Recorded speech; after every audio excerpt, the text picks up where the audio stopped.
आकाशवाणी।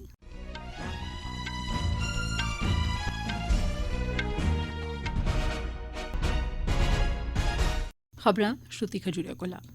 केंद्रीय मंत्री प्रहलाद जोशी होरें आखेआ जे सरकार सारे मुद्दें पर गल्लबात लेई त्यार ऐ। बजट सत्र थमां पैह्ले सर्वदलीय बैठक लग्गी।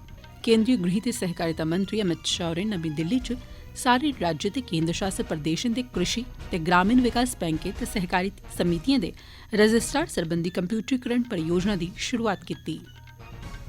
नौकरी बदले जमीन सरबंधी मामले च बिहार दे साबका उप मुक्खमंत्री तेजस्वी यादव थमां प्रवर्तन निदेशालय नै पुच्छगिच्छ कीती। भारत ते इजरायल ने पच्छमी एशिया तल अवीव जनेह मामलें पर कीती चर्चा। इनें मामलें पर समर्थन लेई नमीं दिल्ली दा आभार जताया।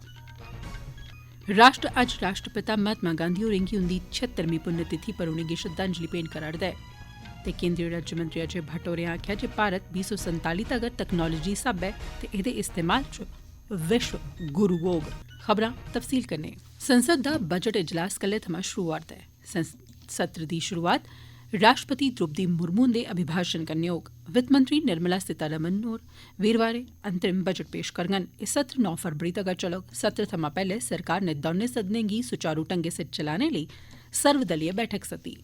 नमीं दिल्ली च बैठक मगरा पार्लिमानी मामलें दे मंत्री प्रहलाद जोशी होरें आखेआ जे सरकार नियमें मूजब सब्भनें मुद्दें पर चर्चा आस्तै त्यार ऐ। उनें विपक्षी दलें सोयां दौनें सदनें च सरकार दा सैह्योग करने ते तख्तियां नेईं आनने दा आग्रह कीता। जोशी होरें आखेआ जे सरकार नै लोकसभा ते राज्यसभा दे पीठासीन अधिकारिएं सोयां संसद दे स्याले आले इजलास दौरान निलंबित कीते गेदे सांसदें दा निलंबन रद्द करने दा बी अनुरोध कीता ऐ। बैठक मगरा मीडिया कन्नै गल्लबात करदे होई कांग्रेस नेता प्रमोद तिवारी होरें आखेआ जे उनें बैठक दौरान संघीय ढांचे पर कथित हमले कन्नै जुड़े दे मुद्दे पुट्टे।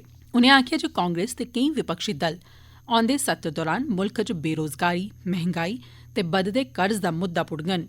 केंद्रीय मंत्री राजनाथ सिंह, पीयूष गोयल ते अर्जुन राम मेघवाल, कांग्रेस नेता प्रमोद तिवारी ते के सुरेश, तृणमूल कांग्रेस नेता सुदीप बंदोपाध्याय, जनता दल यूनाइटेड नेता रामनाथ ठाकुर, डीएमके नेता टी.आर. बालू, मार्क्सवादी कम्युनिस्ट पार्टी दे नेता पी.आर. नटराजन ते शिवसेना नेता राहुल शेवले बैठक च शामल होए। राष्ट्रपति द्रौपदी मुर्मू होरें सतनाम सिंह संधू होरें गी राज्यसभा दा सांसद नामजद कीता। संधू उद्यमी, समाजसेवी ते चंडीगढ़ यूनिवर्सिटी दे संस्थापक कुलपति हे। उपराष्ट्रपति जगदीप धनखड़ होरें संधू होरें गी राज्यसभा लेई नामजद कीते जाने दा सोआगत कीता। सोशल मीडिया पर इक पोस्ट च उपराष्ट्रपति होरें आखेआ जे समुदायिक सेवा आस्तै संधू हुंदा महत्व आह्ला कम्म ते शिक्षा, नमियां काह्डां ते सिक्खने प्रति उंदा जनून राज्यसभा आस्तै बड्डी ताकत दा स्रोत होग। उनें संधू होरें गी उंदे कार्यकाल आस्तै शुभकामनां दित्तियां। केंद्रीय गृह ते सहकारिता मंत्री अमित शाह होरें नमीं दिल्ली च सब्भनें राज्यें ते केंद्र शासित प्रदेशें दे कृषि ते ग्रामीण विकास बैंकें ते सहकारी समितिएं दे रजिस्ट्रार सरबंधी कंप्यूटरीकरण परियोजना दी शुरुआत कीती। इस मौके पर शाह होरें दस्सेआ जे ग्रामीण विकास बैंक ते सहकारी समितिएं सरबंधी कंप्यूटरीकरण परियोजना दा मकसद 13 राज्य ते केंद्र शासित प्रदेशें च 1851 इकाइएं गी कंप्यूटरीकृत करना ते उनें राष्ट्रीय साफ्टवेयर राएं नाबार्ड कन्नै जोड़ना ऐ। उनें आखेआ जे सहकारिता मंत्रालय दी इस पैह्ल कन्नै कृषि ते ग्रामीण विकास बैंकें च परिचालन दक्षता, जवाबदेही ते पारदर्शिता बधोग। शाह होरें आखेआ जे इस पैह्ल दा मकसद लैन देन आह्ली लागत गी घट्ट करना, करसानें गी दोआर देने सरबंधी सुविधा प्रदान करना ते योजनाएं दी बेह्तरी ते बेह्तर ढंगै सिर निगरानी ते मूल्यांकन आस्तै सक्षम करना ऐ। उनें आखेआ जे इसदे कन्नै जमीनी सतह पर प्राथमिक कृषि दोआर समितिएं राएं दोआर ते सरबंधी सेवाएं आस्तै ग्रामीण विकास बैंक ते सहकारी समितिएं कन्नै जुड़े दे लौह्के ते हाशिए पर रवा करदे करसानें गी बी लाह् हासल होग। उनें दस्सेआ जे सब्भनें राज्यें ते केंद्र शासित प्रदेशें च कृषि ते ग्रामीण विकास बैंक ते सहकारी समितिएं दे रजिस्ट्रार दे दफ्तरै दे कंप्यूटरीकरण आस्तै 225 करोड़ रपेऽ दी रकम खर्च कीती जाग। शाह होरें आखेआ जे सहकारिता मंत्रालय दे गठन मगरा सहकारी क्षेत्र च बड्डा बदलाव आया ऐ। इस मौके पर सहकारिता राज्यमंत्री बी.एल. वर्मा ते सहकारिता सचिव बी मौजूद हे। अज्ज आह्ले कार्यक्रम च 1200 थमां मते प्रतिभागिएं हिस्सा लैता। एह् खबरां तुस आकाशवाणी परा सुना'रदे ओ। प्रवर्तन निदेशालय नै पटना च बिहार दे साबका उप मुक्खमंत्री ते राष्ट्रीय जनता दल दे नेता तेजस्वी प्रसाद यादव थमां जमीन बदले नौकरी घोटाले च पुच्छ पड़ताल कीती। प्रवर्तन निदेशालय दे अधिकारिएं अज्ज बड्डलै 11:30 दे कोलकाल तेजस्वी यादव थमां पुच्छ पड़ताल शुरू कीती ही। केंद्रीय एजेंसी तेजस्वी यादव खलाफ जमीं बदले नौकरी दे कथित घोटाले च दायर आरोप पत्र दे आधार पर इसदे कन्नै जुड़े दे हेरफेर सरबंधी मामले च पुच्छ पड़ताल करा'रदी ऐ। प्रवर्तन निदेशालय नै उनेंगी 19 जनवरी गी समन जारी कीता हा। जमीन बदले नौकरी दा कथित घोटाला 2004 सोयां 2009 बश्कार दा ऐ, जिसलै लालू प्रसाद यादव यूपीए सरकार च रेल मंत्री हे। आरोप ऐ जे इस अवधि दौरान भारतीय रेल दे बक्ख बक्ख खेत्तरें च ग्रुप डी दे औह्दे पर केइएं व्यक्तिएं दी नियुक्ति होई ही ते उनें लोकें बदले च लालू प्रसाद यादव ते उंदे करीबी सहयोगिएं गी रिश्वत दे तौर पर जमीन दित्ती ही। उद्योग ते आंतरिक व्यापार गी बढ़ावा देने सरबंधी मैह्कमे नै विद्युत समग्री प्रयोगशाला च इस्तेमाल होने आह्ले कच्च दे समान, खिड़की दरवाजें च लग्गने आह्ले कब्जे, फिटिंग ते तांबे दे समान सने उपभोक्ताएं दी सुरक्षा दे लिहाज कन्नै जरूरी उत्पादें दी गुणवत्ता नियंत्रण आस्तै आदेश दी अधिसूचना जारी करी दित्ती ऐ। वाणिज्य ते उद्योग मंत्रालय नै आखेआ ऐ जे सरकार मुल्खै च इनें चीजें दी गुणवत्ता तय करने आस्तै तंत्र विकसित करने दी दिशा च कम्म करा'रदी ऐ। मंत्रालय नै आखेआ जे गुणवत्ता नियंत्रण दे आदेश च भारत च तैयार चीजें दी गुणवत्ता दे मानकें गी मजबूत करने आस्तै लोड़चदे तत्व शामल कीते गे न। भारतीय उपभोक्ताएं गी थ्होने आह्ले कुसै बी समान दी गुणवत्ता कन्नै कोई समझौता नेईं कीता जा'रदा। मंत्रालय नै इब्बी आखेआ जे भारत उत्तम गुणवत्ता आह्ले सुरक्षित उत्पाद प्रदान करने दे खेत्तर च वैश्विक सतह पर सब्भनें थमां अग्गै रवै, इसदे आस्तै केई चाल्ली दे सुधार कीते जा करदे न। मजबूत गुणवत्ता मानकें गी लागू करने आस्तै गुणवत्ता नियंत्रण आदेश गी अमल च आनने पर ध्यान देना नीतिगत नजरिये कन्नै महत्वपूर्ण गैं ऐ। एह् गैं विश्व व्यापार संगठन कन्नै व्यापारिक समझौते च तकनीकी रुकावटें कन्नै सरबंधी प्रावधानें तैह्त पुट्टी गेई ऐ। इसदा मकसद घरेलू ब्रांड दा प्रचार करदे बेल्लै भारतीय उत्पादें पर भरोसा ते उंदे महत्व च बाद्दा करना ते उंदे च कुसै बी चाल्ली दी गड़बड़ी दी संभावना गी घट्टोघट्ट करना यकीनी करना ऐ। उद्योग ते अंदरूनी व्यापार गी बढ़ावा देने सरबंधी मैह्कमे दे सचिव राजेश कुमार सिंह होरें अज्ज आखेआ जे पीएम गति शक्ति दा मकसद मते शा मते विकास लेई ठोस, डिजिटल ते समाजी ढांचे च रास पूंजी राएं बक्ख बक्ख तकनीकें ते सरिस्तें राएं संपर्क प्रदान करना ऐ। नमीं दिल्ली च प्रधानमंत्री गति शक्ति शिखर सम्मेलन गी संबोधित करदे होई उनें आखेआ जे इस योजना दी भूमिका नेटवर्क कोला लेइयै सरबंधित होरनें खेत्तरें तोड़ी बधा करदी ऐ तां जे समाज दा बेहतर विकास होई सकै। उनें इब्बी आखेआ जे एह्दा मकसद समाजी परियोजनाएं लेई आंकड़े किट्ठे करना ते बक्ख बक्ख मैह्कमें कन्नै इनें आंकड़ें गी सांझा करना ऐ तां जे बेहतर ढंगै नै योजना बनाइयां जाई सकन। राजेश कुमार होरें इस गल्ला दा बी जिक्र कीता जे अजें तोड़ी 30 करोड़ डीमैट खाते खोले गे न, जेह्ड़ा जे इक रिकार्ड ऐ। उनें आखेआ जे एह्दे थमां पता लगदा ऐ जे भारत दे माली लिहाज कन्नै दरम्याने तबके दे लोकें च इन्वेस्टमेंट यानी रास पूंजी लाने दी भावना बधी ऐ। उनें आखेआ जे यूपीआई तकनीक ते सेवाएं दे बाद विकास दे लिहाज कन्नै पच्छड़े दे मुल्ख गी अग्गे बधाने लेई भारत दे ध्येइये तैह्त प्रधानमंत्री गति शक्ति दे दायरे च औने आह्लिएं सेवाएं गी बी होरनें मुल्खें कन्नै मुफ्त सांझा कीता जाग। पर्यावरण, जंगलात ते जलवायु परिवर्तन सरबंधी मंत्री भूपेन्द्र यादव होरें नमीं दिल्ली च राष्ट्रीय वन्यजीव बोर्ड दी बैठक दौरान भारत च पैह्ली बारी हिम तेंदुए दी गिनतरी सरबंधी आंकलन जारी कीता ऐ।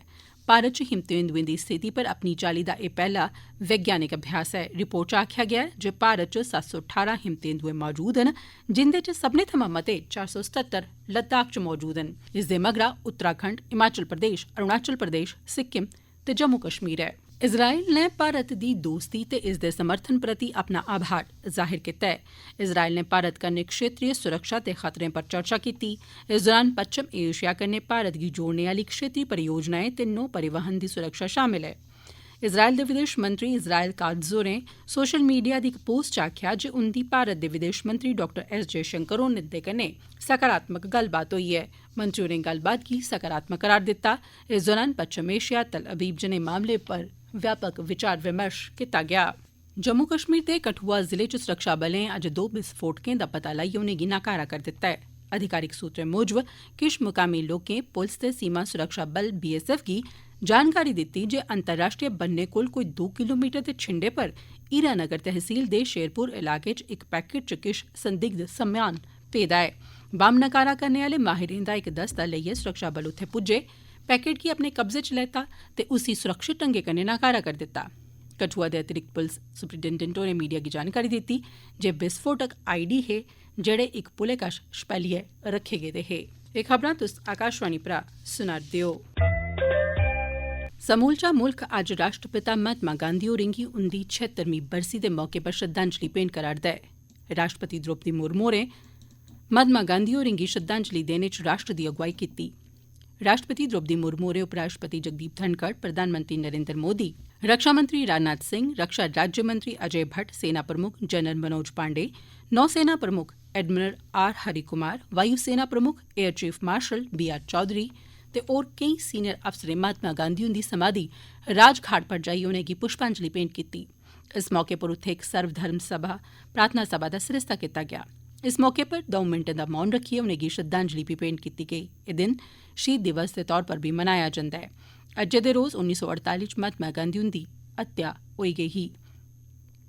प्रधानमंत्री नरेंद्र मोदी होरें अपने इक सोशल मीडिया पोस्ट च उनें सब्भनें शहीदें गी बी श्रद्धांजलि भेंट कीती जिनें देसै दी खातिर अपना बलिदान देई दित्ता।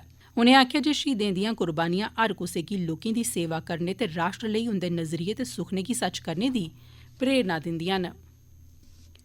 रक्षा ते सैलसफा सरबंधी राज्यमंत्री अजय भट्ट होरें आखेआ जे 2047 च भारत नमीं तकनालोजी ते ओह्दे इस्तेमाल लेई विश्व गुरु होग।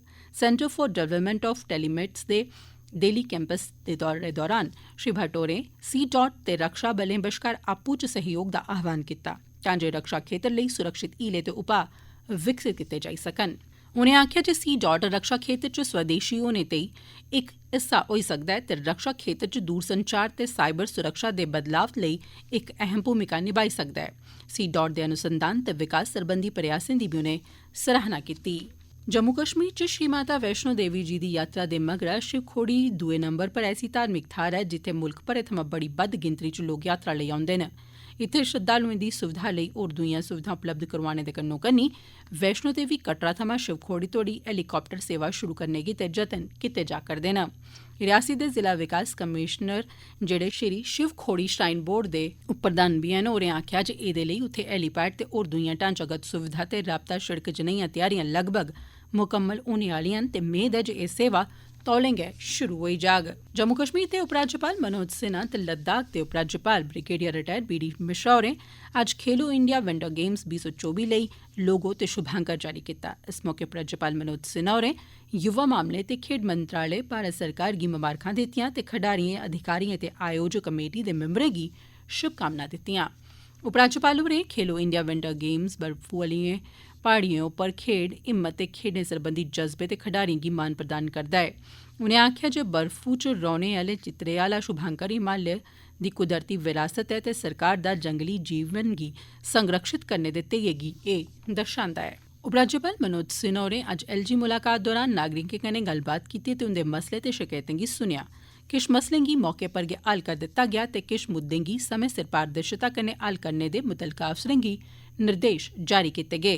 उपराज्यपाल होरें आखेआ जे मुद्दें ते शकैतें गी हल करने ते जन सेवाएं दी प्रदान करदे बेल्लै अफसरें गी पेशेवराना सेवा प्रदान करने आह्लें दी चाल्ली व्यवहार करना लोड़चदा ऐ ते नागरिकें गी ध्यानै च रखदे होई जवाबदेही ते म्यार गी बनाइयै रखना लोड़चदा ते म्हेशा बेहतरी लेई कम्म करदे रौह्ना लोड़चदा ऐ। अखीर च खास खबरां इक बारी परतियै केंद्रीय मंत्री प्रहलाद जोशी होरें आखेआ जे सरकार सारे मुद्दें पर गल्लबात लेई त्यार ऐ। बजट सत्र थमां पैह्ले सर्वदलीय बैठक लग्गी। केंद्रीय गृह ते सहकारिता मंत्री अमित शाह होरें नमीं दिल्ली च सारे राज्यें ते केंद्र शासित प्रदेशें दे कृषि ते ग्रामीण विकास बैंकें ते सहकारी समितिएं दे रजिस्ट्रार सरबंधी कंप्यूटरीकरण परियोजना दी शुरुआत कीती।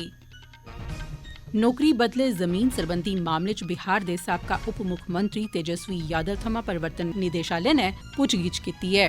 भारत ते इज़राइल ने पश्चिम एशिया तल अबीब जनेह् मामले पर कीती चर्चा। इनें मामलें पर समर्थन लेई नमीं दिल्ली दा आभार जताया। राष्ट्र अज्ज राष्ट्रपिता महात्मा गांधी होरें गी उंदी 76वीं पुण्यतिथि पर श्रद्धांजलि भेंट करा'रदा ऐ। केंद्रीय राज्य मंत्री अजय भट्ट होरें आखेआ जे भारत 2047 तगर तकनालोजी स्हाबै ते एह्दे इस्तेमाल च विश्व गुरु होग। एह्दे कन्नै गै खबरें दा बुलेटिन समाप्त होआ।